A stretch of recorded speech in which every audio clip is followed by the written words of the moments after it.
Deyilənə görə Yapon alimləri yeni dişlərin yetişdirilməsi araşdırmasını aparıblar və nəticə əldə ediblər. Bu məlumat ümumiyyətlə doğrudur yoxsa yox? Bu məlumatın elmi əsası var yoxsa yox? Yapon mütəxəssisi deyəcək. Bu da gəlir. İlk öncə deyim ki, başlıqlarda alimlər filan şey deyir, alimlər filan şey deyir deyəndə alimlər sözü biraz bizim etibarımızı azaldır. Ona görə də əvvəllər mənə bu sual veriləndə avtomatik olaraq deyirdim ki, belə bir məsələ yoxdur.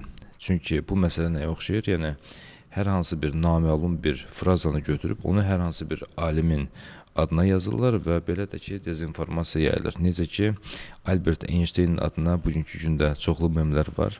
Amma məsələyə ciddi tərəfdən yanaşan adam elə bilər ki, həqiqətən də Albert Einstein bu sözləri deyib. Bu araşdırmaya xronoloji formada baxsaq, bu məsələlər iki etapda aparılıb. Birinci etapda necə olub? Dişlərin inkişafına təsir edən molekulalara təsir göstərilib, ona müdaxilə olunub və nəticədə bir qədər ağırlaşma əmələ gəlib. Heç demə, bu molekulalar həm də skelet formalaşmasına, sümük formalaşmasına, daxili orqanların formalaşmasına da təsir edilmiş. Və bu birinci araşdırmadan sonra, birinci sınaqdan sonra sıçanların hamısı tələf olub. Ondan sonra onlar nəyə fikir veriblər? Əgər bu molekulalar diş əmələ gətirməsini istəyiriksə, bu molekulalara müdaxilə ediriksə, burada bu cür ağırlaşmalar varsa, gəlin onun əksini edək.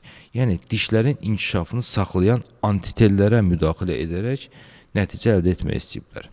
Dişlərin inkişafını saxlayan antitellər nəyə lazımdır? Yəni, o olmasa insan dişləri və yaxud da sıçanlarda aparılıbsa eksperiment sıçan dişləri bir sırada yox, bir neçə sırada olar. Buna hiperdontiya deyirlər və bu özü də bir ağırlaşmadır. Və ona görə də müdaxilə ediblər dişlərin inkişafını saxlayan deməli antitellərə, onun fəaliyyətini kəsməyiblər, sadəcə olaraq onun fəaliyyətini zəiflədiblər. Və bu araşdırmanın sonunda da belə bəlli olub ki, həmin eksperimental sıçanların yeni dişləri əmələ gəlməyə başlayıb. Yəni, deməkdə məqsədim odur ki, bu araşdırma həqiqətən də var. Baxmayaraq ki, mən əvvəllər bu məsələyə biraz skeptika ilə yanaşırdım və skeptikanın da ki, səbəbini izah etdim hardandır, amma əslində isə bu araşdırma var və bu araşdırmanı oxuduqda, indi mən linkini də qoyacağım, bu araşdırmanı oxuduqda görəcək ki, bu araşdırma çox ciddi araşdırmacılar tərəfindən aparılır. Amma bu insanlarda tətbiq edilmir.